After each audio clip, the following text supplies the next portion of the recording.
there, everybody. Thank you for watching. In this episode, I'm going to be discussing briefly tool sharpening. Specifically, I'm going to be sharpening two old hand tools. One is a bench chisel, and the other is an old Stanley block plane. And each has their own little sentimental backstory. Check it out. Okay, so here are the two tools that I'm going to sharpen in this episode. The first is a 1-inch Buck Brothers chisel in bad shape, as you can tell. And the other is a, what's this? A number 5 Stanley block plane. This chisel actually belonged to my father. I acquired this somehow. I don't remember lifting it when I left home in the late 80s after undergraduate school and moved away, but I took it. And even though I have moved all over the US over the years before retiring, now somehow I managed to hold on to it. And even though I didn't get into woodworking until the early 2000s, but anyway, that's the backstory on this. This block plane belonged to my father-in-law. Actually, interestingly enough, about this chisel that again belonged to my father. My father's long since passed away.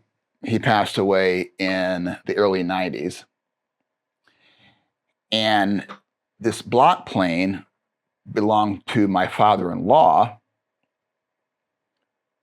who also passed away many years ago in the early mid-90s.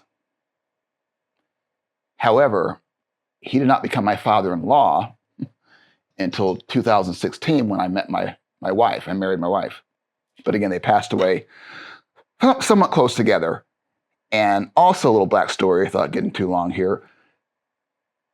My wife happens to come from a family of builders. Matter of fact, her father was a home builder, and 2 of her brothers are home builders. And of course, I've been into woodworking for a while. So it's through that backstory that I acquired this old block plane. So anyway, what I'm going to try to do in this video is, I'm not going to say restore these, but make them again usable. All right? So that's my project. Okay, so the first tool I'm going to work on is this chisel. And the reason why it is in such bad shape, my father was a great man. And we don't have kids, which is probably a good thing. I shouldn't say that, but anyway, I won't cut that out. We don't have kids because if we did have kids and my kids did to any of my chisels that I have now acquired what I did to this thing as a child, I would probably be doing this YouTube channel from federal prison.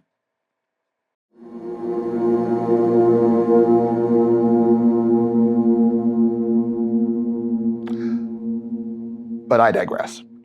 Yeah, I used to use this as a great screwdriver.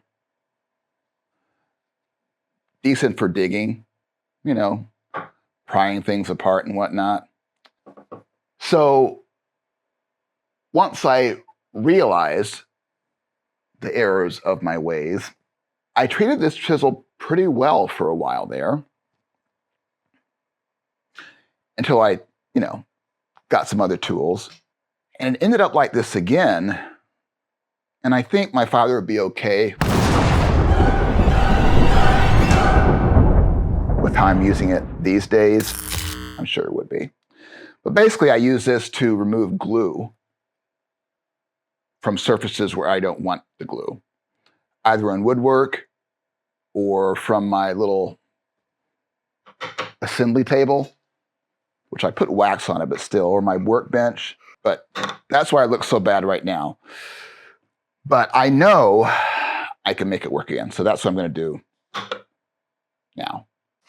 So to do my sharpening today, I'm going to be using my old Tormek 2000 sharpening system, which I bought many moons ago, new. I'm sure there are many newer models out there now, but this still works great. So I'm going to use this. I started out, I started woodworking, sharpening with, the stones, the wet stones and whatnot. So I have that whole system and used it, quite effectively for the first several years when I was woodworking. And then, as I might have mentioned before, I had a woodworking business there for a while. So when I started really going through tools and using tools more often, I needed to somewhat automate the sharpening process. So I went ahead and bought this. But not necessary, but again, I have it. I've had it for a long time. It works great. So I'm going to use this today. The first thing you need to do is get this stone wet.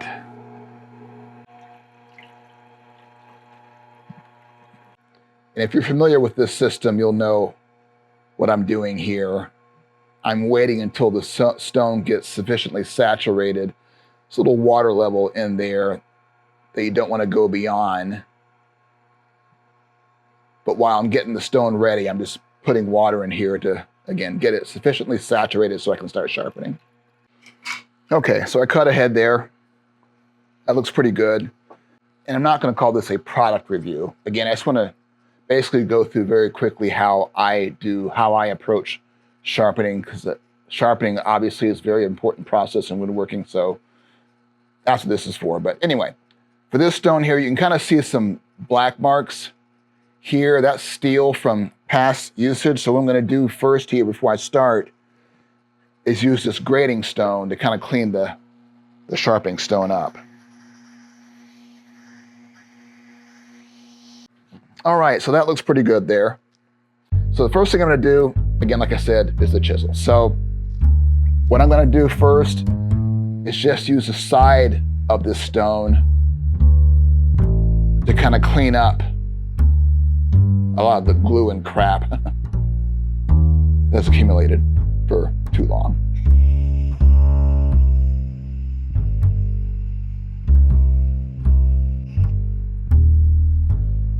Already looking better.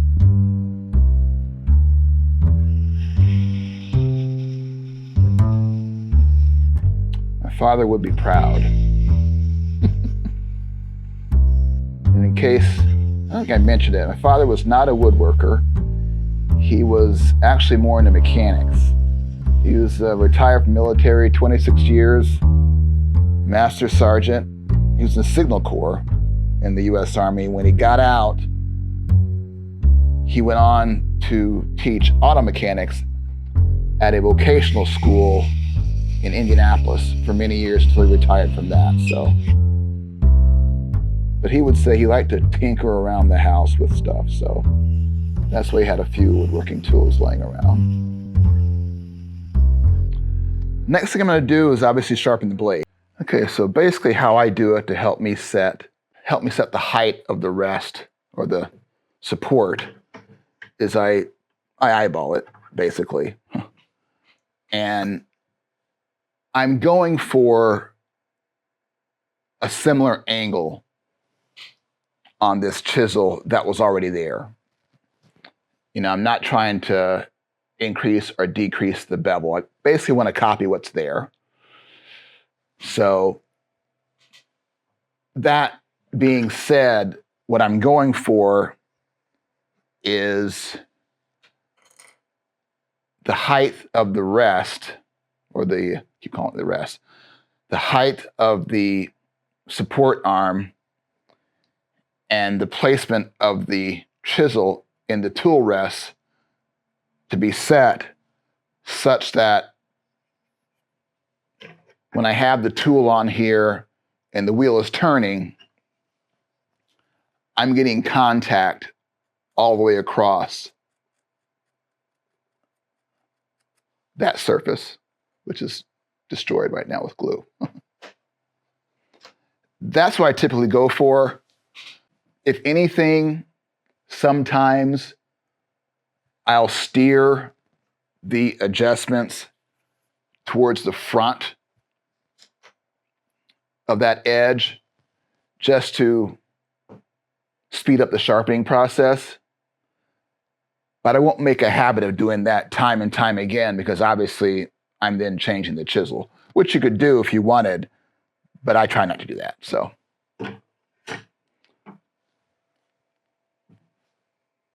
And start there and make a test cut. You can see that I'm starting to sharpen the chisel on the back, which is not what I want. I want it to be more uniform. So I need to adjust the support so that I'm taking off more material here across the whole edge. So let me go ahead and do that.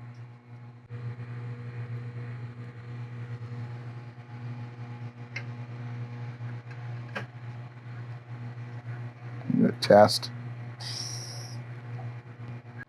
Okay, you can see now I'm starting to go across the whole back or the whole edge here. So I think the height is good. So I'm gonna go ahead and sharpen it.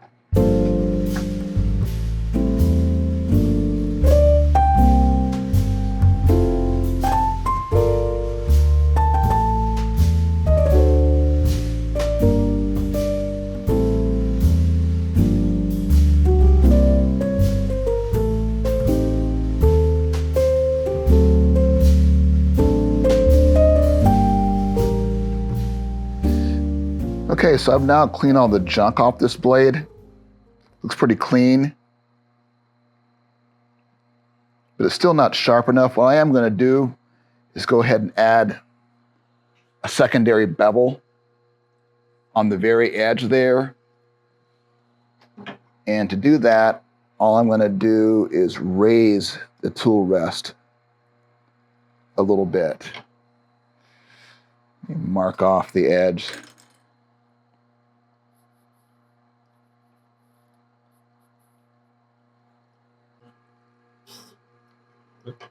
Yeah, you can see I got marked off there on the edge.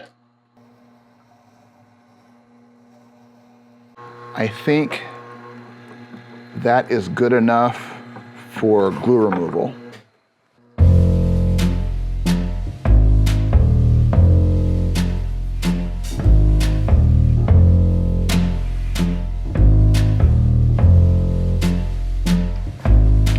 All right, let's test it out.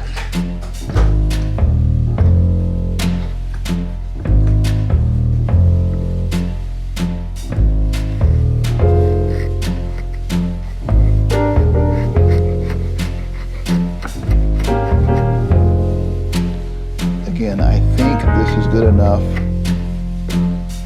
for glue removal.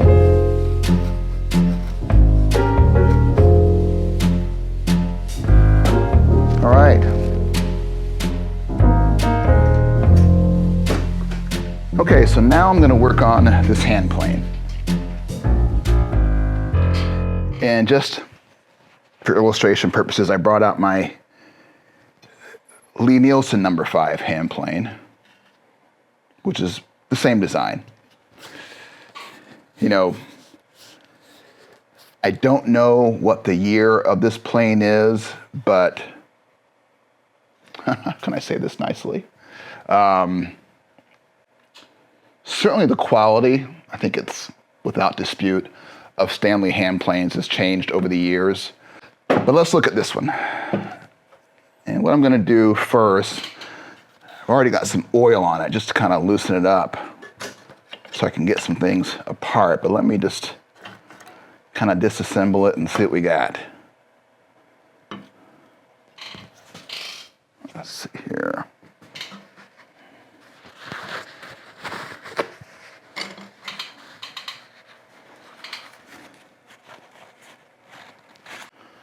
I'm going to use mine as kind of a standard.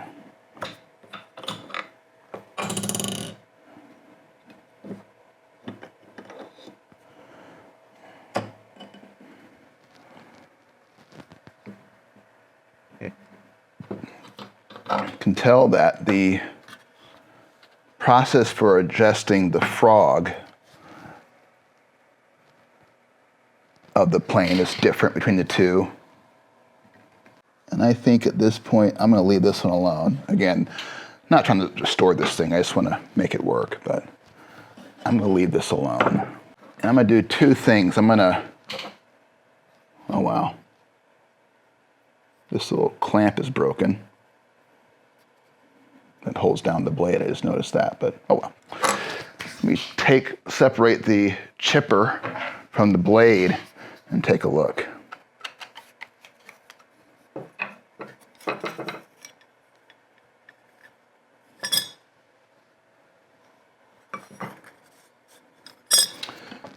And just kind of to show you or compare the two. Clearly there's a difference. And again, I don't know when this plane was made, but this is definitely better, I'm going to go ahead and say it, than more recent Stanley planes I've seen. Recently produced, but anyway. But you can tell the difference in the size of the chipper. Well, it's almost as big as a blade. And the actual blades of the Lee-Nielsen, which is based on the Stanley No. 5 and this Stanley blade. But still, it looks good. So let me, what I'm going to do, again, I'm not going to mess. First thing I'm going to do is, and this I thought was interesting actually. When I first got this, I was like, I've never seen that. I've never seen a plane, I mean, I'm not a plane aficionado, but I've never seen a plane with these grooves like this before, so. Which I can kind of understand, but anyway. What I'm gonna do is just clean up the bottom a little bit and then sharpen the chipper and the blade and see what I got. So to flatten the bottom, I just attached a piece of 1500 grit sandpaper to the bottom of this Baltic birch.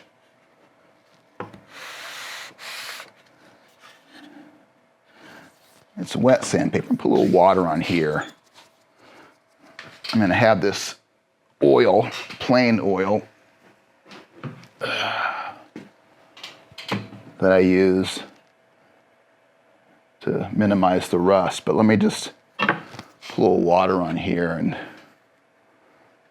see if I can flatten this out. It just feels a little rough. No surprise.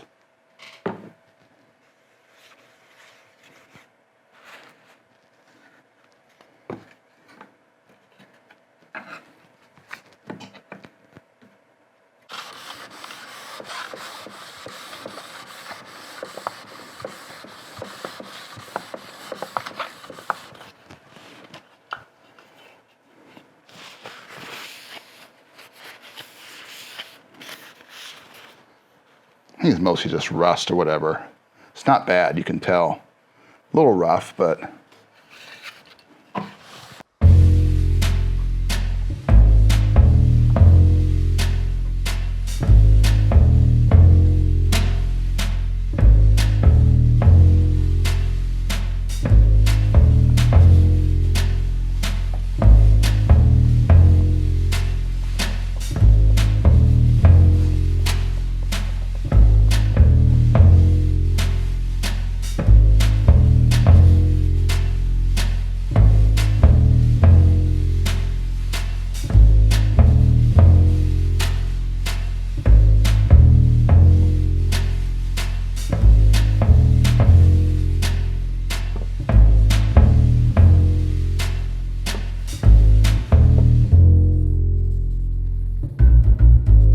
I think I'm going to stop there and now work on the blades.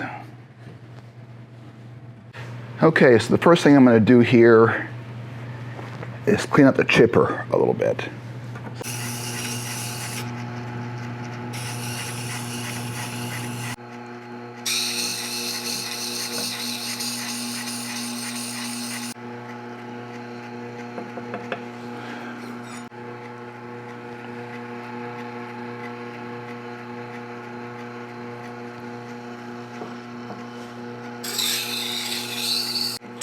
mean, it's not as big as the chipper on my Lee Nielsen that has a clear, flat surface that sits on the blade like that, but there is a bit of a flat surface I'm trying to redefine. Let's start with that. Okay, now let me get the blade in here.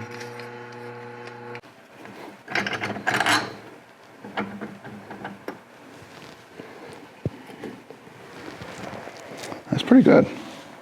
See a little bit of a curvature in the blade, which is fine. In fact, some recommend that you sharpen, that you create that little curvature in these types of planes, which I never purposely tried to do, but that looks good.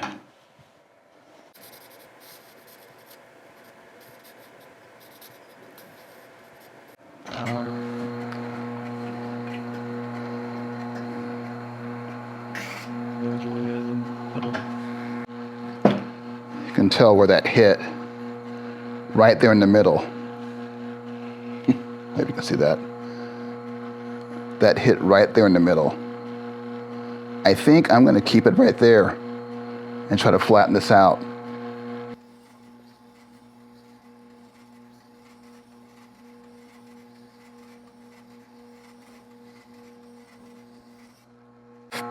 Okay, this is looking pretty good, but I am going to raise this support a little bit to put a secondary bevel on this blade, just to speed up the sharpening and test this out. And it's pretty good edge on it now anyway, so.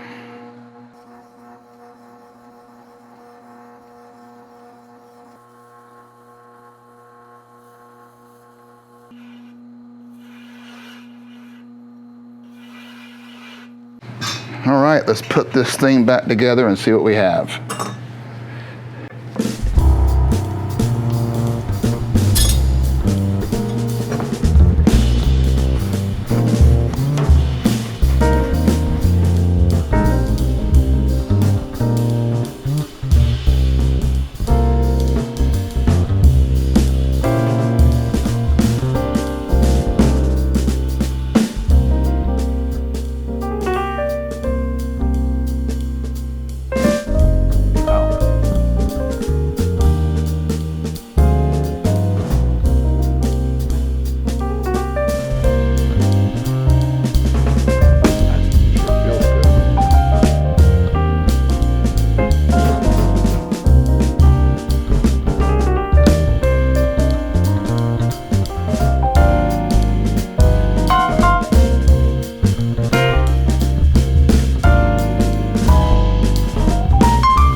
Here's a piece of cherry. Let's test it out. I have to adjust it a bit, but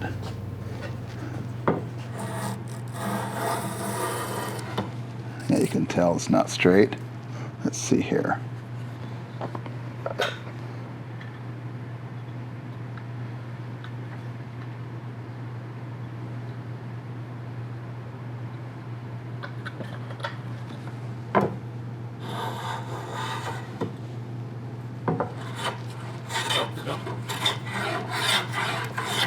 Not bad.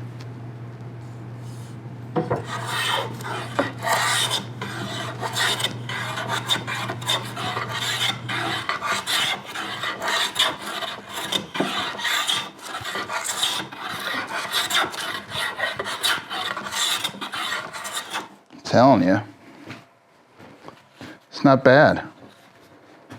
Let's check out the other one, just for comparison.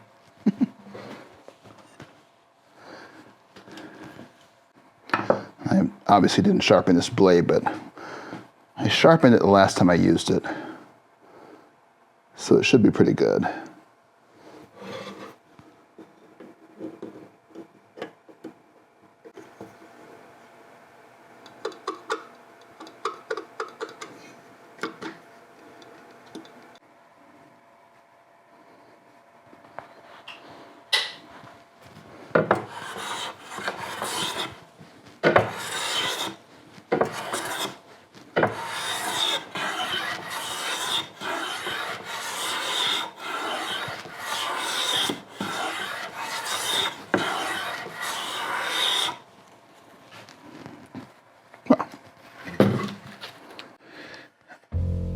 I could certainly do some more work on this. This is not bad. And of course, it has a very nice history, so I appreciate having it. All right, that does it for this episode. Thank you as always for watching. I really do appreciate it. I hope you found this useful, and if you did, please don't forget to hit that like button. That's always very much appreciated as well. And if you have not done so already, also please subscribe to my channel so you get notifications of future content. And if you have any questions about anything you saw in this episode, put those in the comments below. I'll do my best to answer. And bye until next time.